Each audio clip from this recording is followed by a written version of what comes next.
어제 뉴스를 보니까 그런 뉴스가 있더라고요. 이 코로나 백신을 지금 맞고 있는데 이제 1차 이상으로 접종을 하신 분이 우리나라 이제 1,000만 명이 되었다라는 기사를 보았습니다. 우리나라 인구의 19% 정도에 해당하는 사람들이 이제 백신을 맞았다라는 것이죠. 그러면서 그 뉴스는 이제 코로나가 멀지 않았다, 끝나는 날이 멀지 않았다, 희망적인 것들을 보여주고 있었습니다. 그에 따라 사람들도 보여주는 것이 이제는 이전의 삶으로 돌아갈 수 있겠다라는 것이죠. 우리가 마스크를 벗고 이전에 살아왔던 삶을 다시금 살아보자라는 것이 사람들의 이제 기대입니다. 그것들이 더 가까이 왔다라고 느끼는 것이죠. 그런데 제가 이전에도 한번 말씀드렸던 것 같지만 우리가 이제 코로나 시대가 끝나서 마스크를 벗고 우리의 생활이 이전과는 비슷한 턴 어라운드 하는 것들이 많이 있을 것이지만 사실은 코로나 이후에 세상은 많이 달라질 것입니다. 새로운 시대가 열릴 것이죠. 가장 간단한 예로도 교육에 있어서 많이 변화가 있을 것을 사람들은 준비하고 있습니다. 그래서 이제 대학 교육이 지금 대학교들이 준비하는 것들이 무엇이냐면 한 학기 동안에 50%는 온라인으로 수업을 하고 50%는 오프라인으로 수업을 한다라는 거예요. 온라인을 통해서 충분히 공부를 하고 오프라인에서 함께 그것을 나누며 배워가는 그러한 교육으로 이제 교육의 방향을 바꿔야 된다. 결국에는 이 포스트 코로나를 준비하며 나아가는 것이 오늘날 우리가 살아가고 있는 현재의 상황입니다. 교회도 마찬가지죠. 분명히 우리가 돌아가야 될 것, 턴 어라운드 할 것들이 분명히 있습니다. 함께 모여서 예배하는 이러한 시간들, 함께 기도하는 시간들, 목장들이 함께 모이는 것들 분명히 이전처럼 돌아가야 하지만 분명 우리 가운데는 새로운 시대가 열렸다라는 거죠. 우리 한국교회 안에서도 새로운 시대가 필요하다라는 것입니다. 제가 지난번에 5월 20일 날 이제 말씀을 전했을 때도 회개에 합당한 열매를 맺어야 한다라는 말씀을 드렸었습니다. 새로운 시대에는 그런 것이 필요한 거죠. 정말로 이제 회개에 합당한 열매를 맺는 한국교회가 되어야 한다라는 거죠. 이전과는 다른 한국교회의 모습이 결국에는 이 포스트 코로나 시대에 이 세상을 변화시킬 수 있는 큰 힘이 된다라는 사실입니다. 그렇다면 우리는 이 새로운 시대, 우리 가운데 다가오는 새 시대를 어떻게 준비해야 할까요? 오늘의 말씀을 통해서 그것을 좀 함께 나누고자 합니다. 여러분, 새로운 시대가 찾아오게 되면은 나타나는 것 중에 하나가 이제 새로운 인물들이 등장하는 것입니다. 마태복음을 보면은 1장부터 3장에 이러한 새로운 시대를 이끌어오는, 새로운 시대를 이 땅 가운데 가져오는 인물들이 등장을 합니다. 먼저 2장 1절을 보면은 동방 박사들이 예루살렘에 왔다라고 말씀합니다. 동방에 있던 박사들이 예루살렘에 와서 그들이 한 것은 결국은 이 새 시대를 열어가실 분을 찾으러 온 것이죠. 그분을 경배하러 온 것이죠. 그래서 그들이 말을 합니다. 유대인의 왕으로 나시니가 어디 계시느냐? 새로운 시대를 열어갈 그 왕이 어디 계시느냐는 것이죠. 그 동방 박사들의 찾아온 사건을 통해 예수 그리스도 안에서 이루어지는 새로운 시대가 열렸다라는 것을 성경은 보여줍니다. 또 3장에 넘어와서 3장 1절에 세례 요한이라는 한 사람이 광야로 나오게 됩니다. 한 사람의 또 다른 등장이죠. 그 세례 요한은 무엇을 합니까? 회개하라, 천국이 가까이 왔느니라 선포하며 회개를 위한 세례를 그들 가운데 베풉니다. 결국에는 세례 요한은 또한 무엇을 준비합니까? 오실 예수 그리스도를 준비합니다. 새로운 시대를 이끌어 가신 그분을 준비하는 사역을 하는 것이 세례 요한의 사역이었습니다. 그런데 오늘 본문은 정말로 그 새로운 시대를 이끌어갈 주인공이 등장하는 것으로 본문이 시작됩니다. 오늘 본문 13절 상반절에 이렇게 말씀합니다. 이때에 예수께서 갈릴리로부터 요단강에 이르러 동방 박사들이 나와왔고 세례 요한이 광야로 나와왔고 이번에는 예수께서 이제 요단에 나오셨습니다. 예수님께서는 왜 이 요단으로 나오셨을까요? 13절 하반절에는 그 이유를 이렇게 설명합니다. 요한에게 세례를 받으려 하시니 이렇게 말씀합니다. 예수님께서는 요단강에 나오신 것은 세례를 받으시기 위함이라는 거죠. 예수님은 지금 세례 요한이 베푸는 그 세례를 받기 위해 이곳에 나오셨다라는 겁니다. 특별히 새로운 시대를 열어가는 첫 출발점에서 이 세례를 받으신다라는 것이죠. 그렇다면 요한이 주었던 그 세례는 무엇이고 예수님은 왜 그 세례를 받으려 하셨을까요?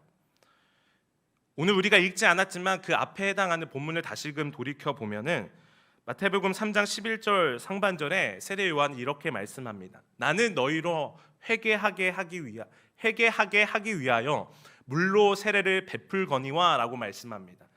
여러분, 요한이 주었던 물의 세례는 어떠한 목적을 가지고 있다는 것을 보여주고 있죠. 회개라는 목적을 가지고 있다라는 겁니다. 요한이 베풀었던 물 세례는요, 회개를 위한 세례였습니다. 그런데 지금 예수님께서 이 세례를 받으신다라는 거예요.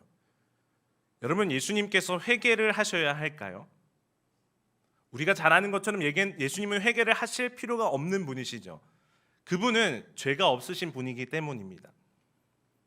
그런데 예수님은 그 회개의 세례를 받으신다라고 말씀합니다. 또 요한이요, 자기의 세례를 이야기하면서 11절 하반절에 이렇게 말씀합니다. 내 뒤에 오시는 이는 나보다 능력이 많으시니 나는 그의 신을 들기도 감당하지 못하겠노라. 그는 성령과 불로 너희에게 세례를 베푸실 것이요 라고 말씀합니다. 이 말씀을 통해서 자신은 회개하기 위해서 물 세례를 주는데 내 뒤에 오시는 분은 불과 성령의 세례를 베푸실 것이다 라고 말씀하죠. 그 불과 성령의 세례는 하나님의 심판이 임하는 그러한 세례입니다. 결국 세례 요한의 세례는요, 그 회개하기 위한 그 세례는 그 회개를 통해서 결국에는 그 불과 성령의 세례로 나아가는, 불과 성령의 세례를 예비하는 세례가 세례 요한의 회개의 세례였다라는 것입니다. 그렇다면은 분명하게 예수님은 그 회개의 세례를 받으실 필요가 없는 거죠. 물 세례를 받으실 필요가 없는 거죠. 그보다 더 강력한 성령과 불의 세례를 베푸실 분이기 때문입니다. 그래서 우리가 읽은 본문에서도 세례 요한이 이렇게 말을 합니다. 14절을 보시면 우리 같이 한번 함께 읽어볼까요? 함께 읽겠습니다. 시작. 요한이 말려 이르되 내가 당신에게서 세례를 받아야 할 터인데 당신이 내게로 오시나이까. 아멘. 세례 요한이 한 말이 맞죠. 우리가 살펴본 것처럼 세례 요한의 세례는 회개를 위한 세례이고, 그렇기 때문에 이 세례를 예수님이 받기에는 맞지 않다라는 거죠. 오히려 세례를 받아야 할 것은 세례 요한이라는 거죠. 예수님의 세례를 받아야 함에도 예수님께서 이 세례를 받으신다 말씀합니다. 그렇다면 왜 예수님은 이 세례를 받으셨을까? 그것이 15절에 잘 나타납니다. 우리 15절의 말씀 한 번 더 같이 읽어보도록 하겠습니다. 15절입니다. 함께 읽겠습니다. 시작. 예수께서 대답하여 이르시되 이제 허락하라. 우리가 이와 같이 하여 모든 의를 이루는 것이 합당하니라 하시니 이에 요한이 허락하는지라. 아멘. 예수님께서 무엇을 위해 이 세례를 받으셔야 한다고 말씀합니까? 그렇죠. 모든 의를 이루는 것이 합당하기 때문이라는 거죠. 예수님이 이 세례를 받으시는 것이 모든 의를 이루는 것에 합당하기 때문에 이 세례를 받는 것이 맞다라고 말씀을 하십니다. 그렇다면 여러분, 여기서 우리는 질문이 생기죠. 모든 의를 이루는 것은 그럼 무엇일까요? 과연 예수님이 모든 의를 이루기 위해 이 세례를 받으신다고 말씀을 하시는데 그 모든 의는 과연 무엇이고 그 모든 의를 이루는 것은 무엇일까요? 예수님 당시의 사람들, 아니 그 이전부터 구약에서부터 많은 사람들, 포로로 끌려간 이스라엘 사람들은 자신들이 왜 포로로 끌려갔는지를 제가 여러 번 말씀드렸지만 왜 그랬냐면 자신들이 죄를 지었기 때문이고, 특별히 하나님의 말씀에 순종하지 않았기 때문에 하나님이 자신들을 이방 나라에 포로로 보내셨다라고 그들은 생각했습니다. 그런데 그들이 포로에서 귀환하고 나서도 그들은 계속해서 포로 상태로 살아가고 있다라는 그 생각을 하고 있었습니다. 결국에는 아직도 그들은 하나님의 말씀에 불순종하는, 특별히 하나님의 율법에 순종하지 못했기 때문에 이러한 포로 상태가 자신들에게도 지속되고 있다라고 그들은 생각했습니다. 그래서 무엇이 필요하냐면 결국에는 율법에 따라 순종하는 삶을 살아야 한다고 그들은 생각했던 것이죠. 세례 요한도 사실은 마찬가지입니다. 회개하고 정말 하나님의 말씀에 따라 순종하는 삶을 살아야 한다라는 거죠. 그런데 왜 이스라엘은 하나님의 말씀에, 특별히 율법에 순종하며 살아야 합니까? 결국 그것이 의를 이루기 위한 것입니다. 이스라엘은요, 하나님과 언약을 맺은 하나님의 백성입니다. 그 하나님의 백성이 해야 할 일은 이 세상을 살아가면서 그 하나님의 나라를 이루며 살아가는 겁니다. 무엇을 통해서냐면 의를 통해서요. 하나님의 의를 이 땅 가운데 이루는 것을 통해서입니다. 그런데 그 의를 이룰 수 있는 방법으로 우리 가운데 주신 것이 무엇이냐면 율법이었다라는 것이죠. 하나님의 말씀에 따라 순종하며 율법에 따라 살아갔을 때 의를 이룰 수 있다라는 것이죠. 그러나 우리가 아는 것처럼 그 율법에 따라 하나님의 말씀에 온전히 순종할 수 있는 사람은 있었을까요? 없었다라는 것이죠. 인간으로서는 그런 모든 의를 이룰 수 없었습니다. 그런데 단순히 그냥 율법을 순종할 수 있는, 하나님의 말씀을 순종할 수 있는 사람이 나타난 것이 아니라 그것을 통해서 궁극적으로 이루고자 하는 하나님의 의를 이루신 그분이 지금 나타나신 것입니다. 그분이 바로 예수 그리스도입니다. 그 예수 그리스도께서 지금 세례를 받으심으로 말미암아 그 의를 지금 이루고자 하신다라는 것이죠. 그렇다면은 왜 이 세례를 받으시는 것이 그 모든 일을 이룰 수 있을까요? 여러분, 세례는 무엇을 상징합니까? 여러분, 세례를 다 받으셨죠? 여기 이제 성리와 평강이 빼고는 세례를 다 받으셨을 거라고 믿습니다. 여러분, 세례가 어떠한 상징을 가지고 있나요? 네? 그렇죠. 특별히 요한이 했던 요단강에서의 물 세례는 세례를 받는 그 사람을 물속에 집어넣고 다시금 끄집어내는, 그래서 죽었다가 다시 살아나는 의미를 갖고 있습니다. 우리가 세례를 받는 것도 마찬가지죠. 죽었다가 다시 살아나는 겁니다. 특별히 예수님께서 이 세례를 받으시는 것은 단순히 그냥 세례를 받으시기 위함이 아니라 앞으로 일어날 사건을 보여주기 위함이시죠. 우리의 죄를 위해서 진짜로 죽으실 그 사건, 단순히 상징으로 물에서 죽었다가 살아나는 그 사건이 아니라 직접 우리의 죄를 위해서 죽으셨다가 살아나심으로 말미암아 하나님이 이루고자 하셨던 그 의를 성취하시는 그 사건을 우리 가운데 보여주기 위해 그 세례를 받으셨다라는 거죠. 예수님이 그 세례를 받으신 것처럼 마침내 마지막에 십자가의 죽으심으로 말미암아 그 모든 의를 이루실 것입니다. 그런데 이미 예수님의 그 사역의 시작에서 예수님께서 세례를 받으심으로 말미암아 그 모든 의를 이루고서 모든 사역을 시작하셨다라는 사실이죠. 이미 예수님의 그 세례를 통해서 이제 새로운 시대가 열렸다라는 것을, 모든 일을 이룰 수 있는 하나님의 나라가 이제는 우리 가운데 온전히 임할 수 있는, 이제는 포로 시대가 완전히 끝이 났다라는 것을 선포하는 그러한 세례를 예수님은 지금 받으신다라는 것입니다. 그래서 새로운 시대에는요, 무엇이 필요하냐면 이 의를 이루는 것이 필요합니다. 예수님으로부터 다시금 새로워지는 그 시대에는요, 예수님처럼 그 세례를 받았던 예수 그리스도의 십자가의 죽음과 부활을 통해서 다시금 그 주님과 함께 죽었고 살아난 우리를 통해서 그 주님이 이루셨던 그 모든 일을 우리가 이름으로 말미암아 이 땅 가운데 그 하나님의 나라라는 새로운 역사를 이루어 가야 하는 것이 새로운 시대를 나아가는 우리의 삶의 모습이어야 한다라는 것이죠. 하나님은 오늘도 원하시는 것이 그것이죠. 이 땅 가운데 하나님의 의를 이루는 것입니다. 우리가 살아가는 이 세상을 살아가면 우리는 무엇을 경험합니까? 불의한 것들은 너무나도 많이 경험하죠. 이 세상을 보면은 불의합니다. 의가 없습니다. 하나님과의 관계가 끊어진 세상의 모습입니다. 그러나 그것을 회복할 수 있는 것은 하나님의 의를 행할 수 있는, 하나님의 말씀에 순종함으로 말미암아 하나님의 의를 이루는 하나님의 백성 한 사람 한 사람을 통해서 하나님의 놀라운 역사가 이루어진다라는 사실입니다. 사랑하는 성도 여러분, 그렇기 때문에 코로나 이후에 포스트 코로나를 준비하며 나아가는 우리 가운데 모든 의를 이루고자 하는 그러한 열심이, 모든 의를 이루는 하나님 나라의 놀라운 역사가 우리를 통해서 나타나야 한다라는 것이죠. 그때 이 세상에 새로운 하나님의 역사가 이루어질 줄 믿습니다. 그런데 그 예수님의 세례 가운데 일어났던 현상들을 우리는 좀 자세히 다시 한번 살펴볼 필요가 있습니다. 3장 16절의 말씀을 우리 먼저 한번 같이 보도록 하겠습니다. 3장 16절입니다. 우리 함께 읽겠습니다. 시작. 예수께서 세례를 받으시고 곧 물에서 올라오실새 하늘이 열리고 하나님의 성령이 비둘기같이 내려 자기 위에 임하심을 보시더니. 아멘. 예수님이 세례를 받으시고 특별히 물에 내려가셨다가 죽으셨다가 다시금 올라오셨을 때 어떠한 일이 일어났다고요? 하늘이 열렸습니다.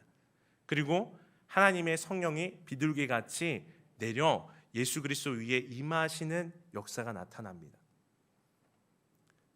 하늘이 열렸다라는 것은 이제는 하늘에 있었던 그 주님의 나라가 이 땅 가운데 임하는 역사가 시작되는 거죠. 특별히 성령이 비둘기같이 임했다라고 말씀합니다. 그 당시에 하늘에서부터 비둘기가 임하는 것은 새로운 이스라엘을 알리는 그런 의미를 가지고 있습니다. 예수님이 세례를 받으시는 그 순간, 물에서 올라오시는 그 순간 하늘이 열리고 성령의 비둘기같이 임하는 것은 결국에는 이제는 이전의 이스라엘이 아닌 예수 그리스도 안에서 새로운 이스라엘이 시작되었다라는 것을 보여주는 하나님의 메시지라는 것이죠. 또한 우리가 비둘기 하면 생각나는 것이 또 있습니다. 여러분 혹시 비둘기 하면 생각나는 거 있으세요? 네? 누가 말씀하신 것 같은데 멀리 있어서 잘 안 들리는데, 노아의 홍수죠. 노아의 홍수 때 비가 다 그치고 나서 노아가 까마귀를 내보냈다가 그 다음에 내보냈던 새가 비둘기죠. 그래서 이스라엘 사람들은 비둘기 하면 새로운 하나님의 창조의 사역, 새로운 하늘과 새로운 땅이 임하는 역사가 그 비둘기의 일들을 통해서 이루어진다라는 생각을 합니다. 결국 예수님의 이 세례 가운데 성령의 비둘기같이 임하는 사건은 새로운 이스라엘이 시작되었다라는 겁니다. 이제 그들이 새로운 출애굽을 해서 새로운 이스라엘이 시작됐고 새로운 하나님의 창조의 역사가 시작됐고 하늘에 있었던 하나님의 나라가 임하는 새하늘과 새 땅의 역사가 예수 그리스도의 세례로부터 시작되었다라는 것을 보여주는 게 예수님의 세례였다라는 것이죠. 또 17절의 말씀을 보면 이렇게 말씀합니다. 우리 17절을 한번 함께 읽어보겠습니다. 시작. 하늘로부터 소리가 있어 말씀하시되 이는 내 사랑하는 아들이요 내 기뻐하는 자라 하시니라. 아멘. 하늘에서 소리가 있습니다. 하늘이 열려서 비둘기같이 성령이 임하는 것뿐만 아니라 하늘에서 소리가 들리는 거죠. 하나님의 음성이 들리는 것입니다. 무엇이라고요? 이는 내 사랑하는 아들이요 내 기뻐하는 자라 하시니라. 이 말씀은요 구약에 있는 두 가지의 말씀이 나타난 것입니다. 먼저 앞에 있는 이는 내 사랑하는 아들이요라는 것은 시편 2편 7절의 말씀입니다. 시편 2편 7절에 이렇게 말씀합니다. 내가 여호와의 명령을 전하노라. 여호와께서 내게 이르시되 너는 내 아들이라. 오늘 내가 너를 낳았도다 라고 말씀하면서 8절에 이렇게 말씀합니다. 우리 같이 읽어볼까요? 시작. 내게 구하라. 내가 이방 나라를 내 유업으로 주리니 내 소유가 땅끝까지 이르리로다. 아멘. 이 아들은요 이제 다윗의 왕위를 이으는 하나님의 통치를 감당하는 왕으로서의 하나님의 아들을 의미합니다. 그래서 이제는 이방 나라를 내 유업으로 주며 하나님이 다윗에게 약속하셨던 그 영원한 통치를 이 아들을 통해서 임하신다라는 게 이 시편 2편의 말씀입니다. 그런데 그 아들이 누구냐면 지금 세례를 받으셨던 예수 그리스도라는 것이죠. 그분을 통해서 하나님의 영원한 통치가, 영원한 나라가 시작된다라는 것입니다. 그래서 시편 2편 12절에 이런 말씀도 합니다. 그의 아들에게 입맞추라. 그렇지 아니하면 진노하심으로 너희가 길에서 망하리니 그의 진노가 급하심이라. 여호와께 피하는 모든 사람은 다 복이 있도다 말씀합니다. 이제 모든 열왕들은 이스라엘을 통치했던 왕들 뿐만 아니라 이 세상에 있는 모든 왕들은 하나님의 나라에 다스리시는 그 하나님의 아들이신 왕 대신 예수 그리스도 앞에 굴복할 수밖에 없다라는 것이죠. 그분의 통치가 시작되었기 때문입니다. 또한 하늘에서 들렸던 두 번째 음성, 이는 내 기뻐하는 자라라는 것은 이사야서 42장 1절의 말씀입니다. 한번 같이 읽어볼까요? 이사야 42장 1절입니다. 함께 읽겠습니다. 시작. 내가 붙드는 나의 종, 내 마음에 기뻐하는 자, 곧 내가 택한 사람을 보라. 내가 나의 영을 그에게 주었은즉 그가 이방에 정의를 베풀리라. 아멘. 하나님의 종, 하나님이 기뻐하시는 자, 그가 이제는 무엇을 하냐면 하나님의 정의를 이방 가운데 베푸는 하나님의 종이 될 것이라는 거죠.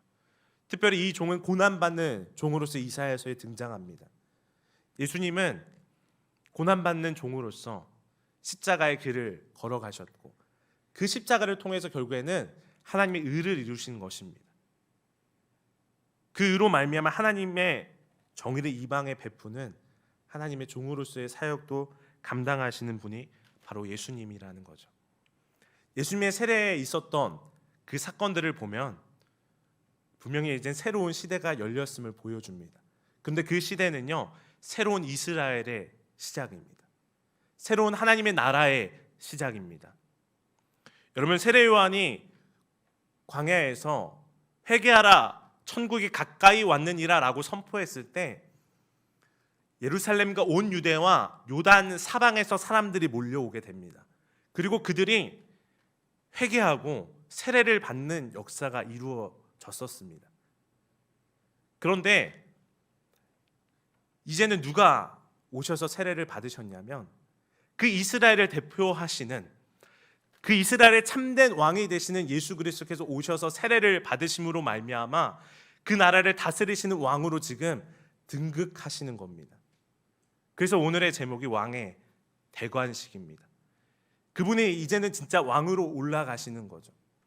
여러분, 우리가 사극을 통해서 우리나라가 왕정 시대에 있었던 상황들을 보면 왕이 이제 등극할 때 무엇을 합니까? 왕이 이제 딱 자리에 앉으면은 만세, 만만세라고 외치죠.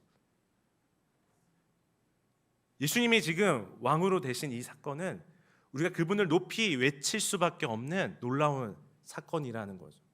그런데 특별히 왕은 굉장히 중요합니다. 왜냐하면은 구약의 이스라엘의 역사를 보면 성경은 그 역사를 왕 중심으로 기록합니다. 그런데 그 왕이 어떻게 살아갔느냐가 그들의 백성에게 중요한 영향력을 미칩니다. 왕이 하나님의 말씀에 순종하면 백성들은 하나님의 말씀에 순종하게 돼요. 왕이 하나님의 말씀에 불순종하면 백성들도 하나님의 말씀에 불순종했었습니다. 결국 어떤 왕이 어떻게 행하느냐, 그것이 그들의 백성들의 운명을 결정지었습니다. 사랑하는 성도 여러분, 우리는 새로운 이 시대에 하나님의 의를 이루며 살아가야 하는 하나님의 사람들입니다. 하나님의 말씀에 순종해야 하는 것이죠. 회개에 합당한 열매를 맺어야 합니다. 그렇게 살려고 우리는 마음을 먹고 이 예배당을 나갔을 때 과연 그러한 삶이 우리 가운데 쉬운가요? 하나님의 말씀에 정말 순종하며 회개에 합당한 열매를 맺으며 그것으로 말미암아 하나님의 의를 이루는 이 땅 가운데 하나님의 나라의 역사를 펼쳐내는 그러한 삶이 우리의 삶 가운데 쉽지 않은 것을 우리는 발견합니다. 그렇죠. 내 힘으로는 할 수 없죠. 우리 스스로는 의를 이룰 수 없습니다. 우리 스스로는 하나님의 말씀을 순종할 수 없고 성취할 수 없습니다. 그런데 그것을 성취하신 분이 누구냐면 우리의 왕이 되신다라는 거죠. 그분이 우리와 함께 하신다라는 거죠. 그분이 우리로 하여금 그 말씀에 오늘도 순종하게 하시고 그분이 오늘도 우리의 왕이 되셔서 우리를 다스림으로 말미암아 그분의 통치 가운데 거할 때 하나님의 의가 우리의 삶에서 나타난다라는 것이죠. 그래서 왕이 중요한 것입니다. 그분이 지금 왕으로 등극하셨습니다. 그렇다면 우리는 무엇을 해야 되냐면 아까 말씀드린 것처럼 그분을 우리의 왕으로 모시며 외쳐야 하는 것이죠. 만세, 만만세, 우리의 왕으로 오신 주님, 나의 왕이 되신 주님, 주님을 찬양합니다. 주님만을 따르렵니다. 주님만이 나를 다스려 주시고 주님 안에서 살기를 소망합니다. 그러한 삶에 하나님이 역사하시는 것입니다. 말씀을 맺겠습니다. 사랑하는 성도 여러분, 코로나로 한국교회는 많은 어려움을 겪었죠. 그러나 저는 분명히 믿습니다. 포스트 코로나의 그 시대에 한국교회는 새로운 역사를 이루어갈 수 있다는 것을요. 특별히 한마음교회가 그러한 중요한 위치에 서기를 간절히 소망합니다. 그러려면요, 우리는 하나님의 의를 이루는 하나님의 나라의 역사를 이루어가는 삶을 살아야 합니다. 그러면 우리 올해표처럼 하나님과 이웃의 자랑이 되며 칭찬받는 교회가 될 것입니다. 사랑하는 성도 여러분, 그러려면 날마다 우리는 주님의 다스림을 받아야 합니다. 내가 나를 다스려서도 안 되고요, 세상의 그 어떤 것도 나를 다스려서도 안 됩니다. 심지어 나의 자녀가 내 삶의 왕이고 주인이 되어서도 안 됩니다. 오로지 예수 그리스도 한 분만이 우리의 왕이 되셔야 합니다. 그분의 통치를 받아야만 우리는 흔들리지 않게 되는 것입니다. 사랑하는 성도 여러분, 우리 한마음교회의 왕은 오직 예수 그리스도가 되기를 소망합니다. 우리 가정을 다스리시는 분은 예수 그리스도가 되기를 소망합니다. 우리 한 사람 한 사람의 왕은 예수 그리스도가 되기를 소망합니다. 그 주님이 왕이 되실 때 하나님의 역사는 우리의 삶에서 지금부터 펼쳐질 것입니다. 그 나라의 역사는 이 세상을 변화시킬 것입니다. 하나님의 놀라운 일들로 이 세상을 채울 줄 믿습니다. 그러한 저와 여러분의 삶이 되며 우리 한마음교회가 되는 놀라운 역사가 이루어지기를 소망합니다. 기도하겠습니다.